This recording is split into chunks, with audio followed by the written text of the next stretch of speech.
read it, and not even half the parents didn't even know what galoshes meant. So it's a book. It's good for story time. It's about boots, shoes, rain, red. That's perfectly fine.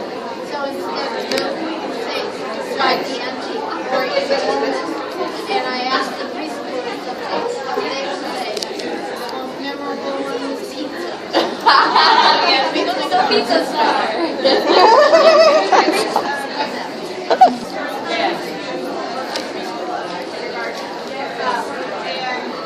A lot of nonfiction books aren't necessarily learning about, but we go through and discuss different things, and every story time we have one word that everyone calls common, and I'll try to repeat it in other places in the library. So like one month, our words will be crepuscular, and I'll have it in story time. Okay, who knows what crepuscular means? I have no idea. At dawn. Yes, it's at dawn. Oh, wow. Up by the hamster thing. This is the hamster. He was our crepuscular animal. We had our bulletin board up, like nocturnal diurnal, crepuscular, and then I used it as story time. It's like Lily loves the book, daytime, nighttime. So we learned a lot of cool words. And maybe when you mentioned your story, it made me think of, I like one of my favorite stories is Mr. Guppy's Outie. And in that story, they squabble. And I'll kind of pause and I'll ask the kids, do you know what squabble means? And of course they don't. And the parents will be like, squabble, you know, like, what a fabulous word that is. And then I'll give an example to the children and then we move on. And I actually had a parent come up to me once and said, that was one of my children's vocabulary words this week. And then we had this big discussion about squabble. Last week with a click-clack moo, the word furious. Yes. And does anyone know what furious means? And what a fun word. And they were, and by the end of the story time, I was kind of trying to drop it in, like, oh, you know, he looks furious. The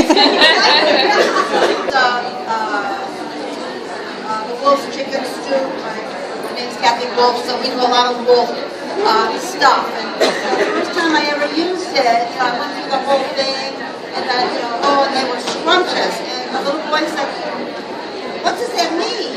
So ever since then, the first time the word comes up, I said, who knows what that means? And usually they come up with delicious, or somebody does, and we talk about that.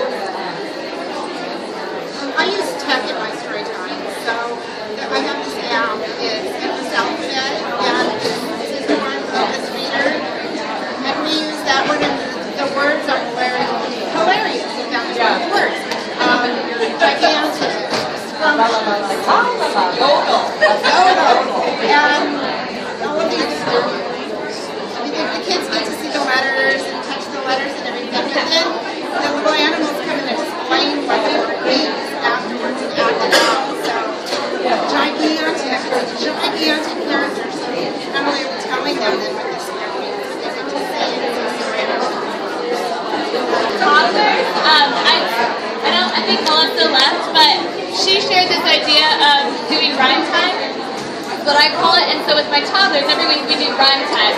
And we have matching or rhyming words that relate to the theme somehow, but I like to include weird ones like puffin. We don't talk about puffins very often in toddler story time, and so we do this every week, like puffin is looking for a muffin, or the crab needs to take a cab home, or things like that.